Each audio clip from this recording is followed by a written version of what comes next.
Hello everyone, you are watching क्या English. आज हम बात करने वाले हैं एक नए फ्रेज के बारे में। जैसा कि गाइज आपने हिंदी में सुना होगा, कुछ ऐसे वर्ड्स होते हैं जो हम जब बोलते हैं तो वो पूरी लाइन ही डिफाइन कर देते हैं। इस तरीके से कुछ इंग्लिश के भी वर्ड्स होते हैं जो हम कुछ पर्टिकुलर वर्ड से ही अपनी जो बात कहना चाहते हैं उसको डिफाइन कर सकते हैं। So guys, before starting I would like to ask you how is everything with you. मतलब सब कुछ कैसा चल रहा है। I hope everything will be fantastic. But अगर आप सेम क्वेश्चन मुझसे पूछेंगे कि हाउ एम आई, तो I will say to you I am on cloud 9। जब भी आपको बोलना है कि आप बहुत खुश हैं तो आप बोल सकते हैं आई एम ऑन क्लाउड 9। मैंने आपको सिखाया हुआ है, मैं लिख के बता देती हूँ। क्लाउड 9, बहुत ज़्यादा खुश होना, हैप्पी। ठीक है, जब भी आपको बोलना है कि आप बहुत ज़्यादा खुश हैं तो आप बोल सकते हैं आई am on cloud 9। So guys, जैसा कि आप बोलते हैं I am fine, I am fantastic, I am very good, I am fabulous, ऐसे ही हमारा एक वर्ड है आई am on cloud 9। But guys, जैसा कि आपके माइंड में बहुत सारे क्वेश्चंस होते हैं, again there will be the question. अब यहाँ पे मैंने यहाँ पे 9 लिखा है, आपको ऐसा नहीं करना है यहाँ पे 6 कर देना आई एम ऑन क्लाउड 6, वो गलत हो जाएगा। ये एक अपने आप में फ्रेज है कि भाई मैं 7वें आसमान पर हूँ, आई एम ऑन क्लाउड 9। अंग्रेजी की अपनी लैंग्वेज है तो आपको इसको ध्यान में रखना है। क्लाउड 9 या 7 नहीं बोलना, यहाँ पे हमें आई एम ऑन क्लाउड 9 ही बोलना है।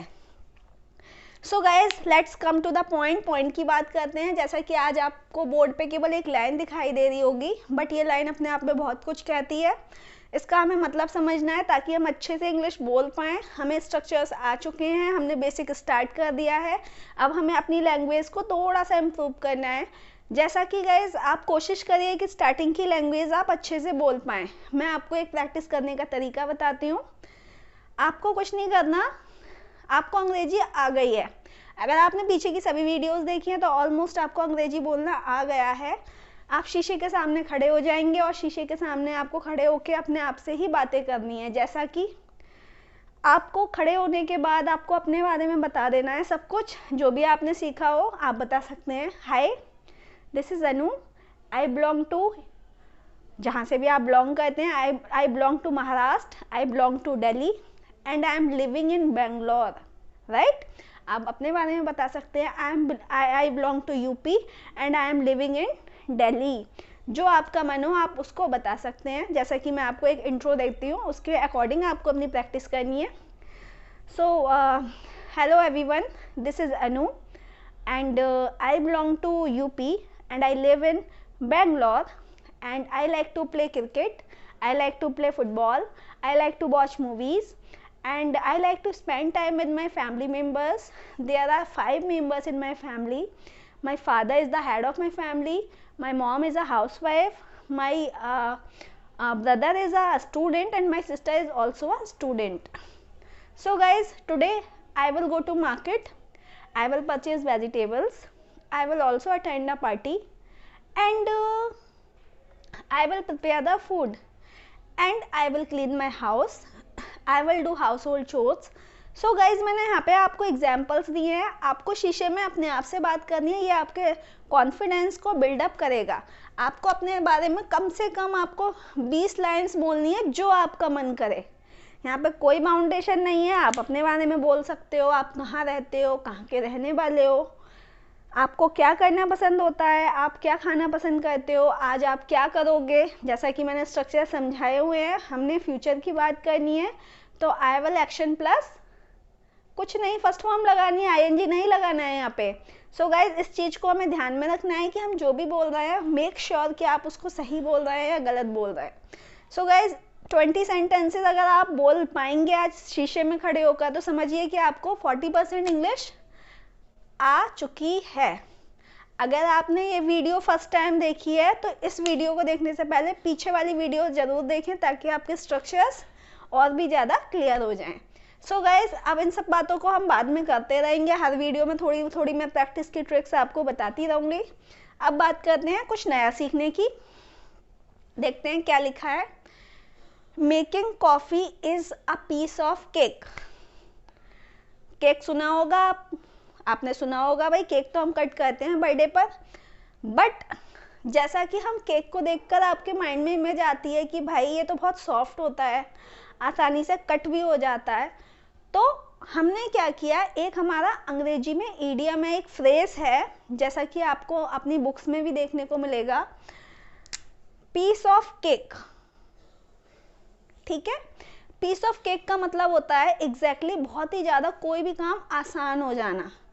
जैसा कि मुझे कॉफ़ी बनाना बहुत अच्छे से आता है, कुछ नहीं करना, मिल्क को बॉईल करना है, उसमें शुगर ऐड करनी है, उसमें कॉफ़ी पाउडर ऐड करना है और उसको बॉईल करते रहना है 5-7 मिनट तक। तो बहुत हो गया, 2-3 मिनट तक आप बॉईल करेंगे तो वो कॉफ़ी बन जाएगी। तो गाइज अगर आप देखेंगे तो बहुत आसान काम है ये, कोई भी बिना आपको, अगर आप सुनेंगे भी ना तो कॉफ़ी बना लेंगे आसानी से। तो ये मेरे लिए पीस ऑफ केक है, मतलब बहुत आसान है। जब भी आपको कोई भी चीज़ ऐसी बतानी हो कि भाई ये चीज़ बहुत आसान है, तो आप बता सकते हैं it is piece of cake. अब यहाँ पे आपको मेकिंग कॉफ़ी दिखाई दे रहा है, इसकी जगह हमें क्या करना है, अब हमें स्ट्रक्चर सीखना है। स्ट्रक्चर को हम कैसे यूज़ करेंगे, यहाँ पे जो भी काम आपके लिए आसान है उसको जोड़ देना है। जैसे कि आपको लगता है डांसिंग बहुत आसान है, तो आप बोलेंगे dancing is a piece of cake.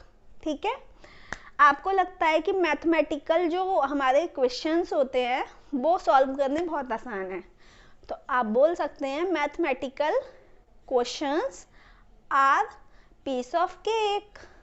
आपको लगता है कि आपके लिए ड्राइंग बहुत आसान है, तो आप बोल सकते हैं drawing is a piece of cake. आपको लगता है आपके लिए टेक्निकल जो क्वेश्चंस होते हैं उसको सॉल्व करना बहुत आसान है, तो आप बोल सकते हो technical questions are the piece of cake. कोई भी काम जो आपको लगता हो बहुत आसान है तो आप बोल सकते हो it is piece of cake.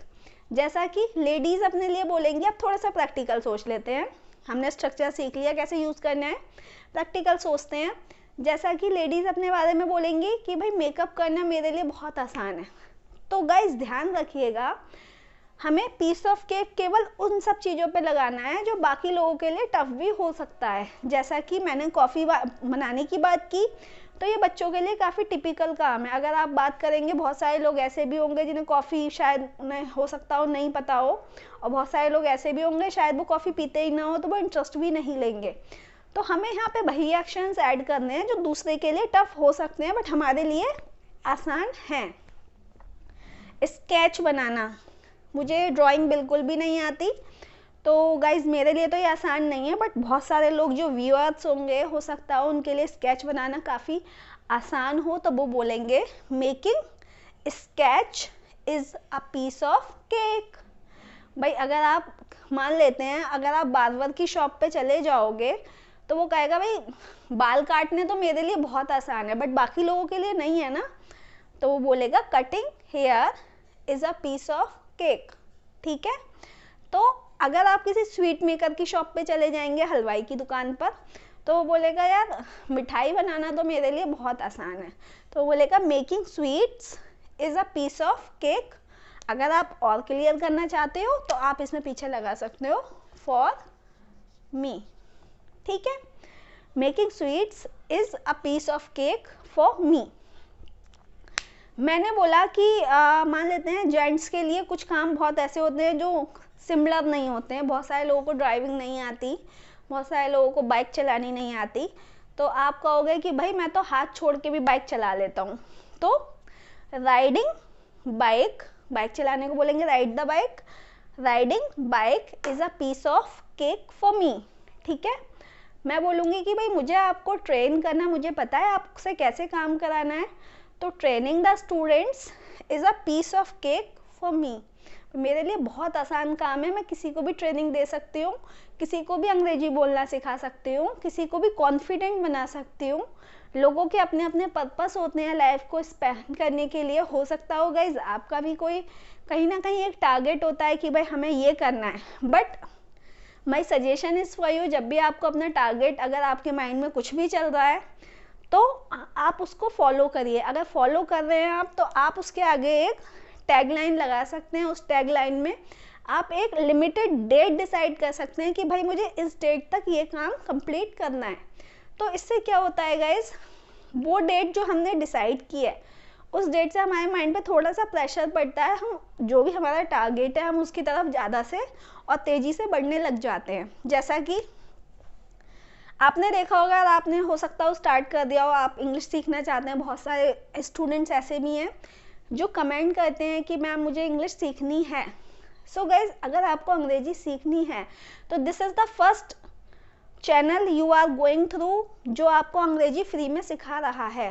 Reason is, मैं उन लोगों तक की हेल्प करना चाहती हूँ जो लोग हो सकता है इंस्टीट्यूशन वो ना जा पाते हो सकता है उन लोगों के पास फाइनेंशियली प्रॉब्लम हो सकता हो उन्होंने बहुत कुछ सीखा हो लाइफ में बट शायद वो उसको यूज़ करने में थोड़ा सा अटपटा फील करते हो सकता हो जो उन्होंने सीखा है उसके प्रति वो कॉन्फिडेंट ना हो।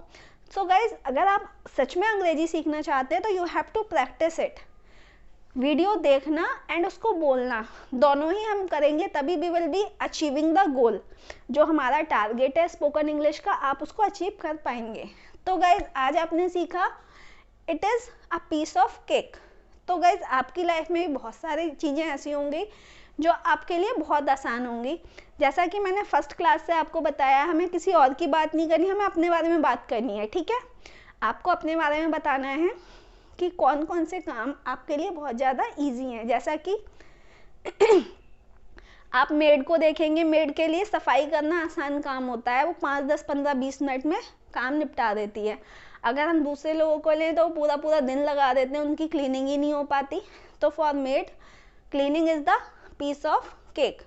आपको अपने बारे में काम बताने हैं, 4-5 काम, जितने ज़्यादा बता पाएंगे उतनी ज़्यादा आपकी प्रैक्टिस होगी। बट यहाँ पे आपको 5 मिनिमम काम ऐसे बताने हैं जो आपके लिए काफ़ी आसान है। स्ट्रक्चर हमारा यही रहेगा। जैसा यहाँ पे मैंने मेकिंग कॉफ़ी लिखा, making coffee is a piece of cake, आपको यहाँ पे अपना काम लिखना है जो आपके लिए सबसे ज़्यादा आसान है। So guys, this will be the end of the class. We will be meeting again tomorrow with something new, something exciting, with a great motivation. So keep practicing, keep learning, and this is the exactly the lesson of the life. We should always learn the things. हमें सीखते रहना चाहिए. Thank you so much.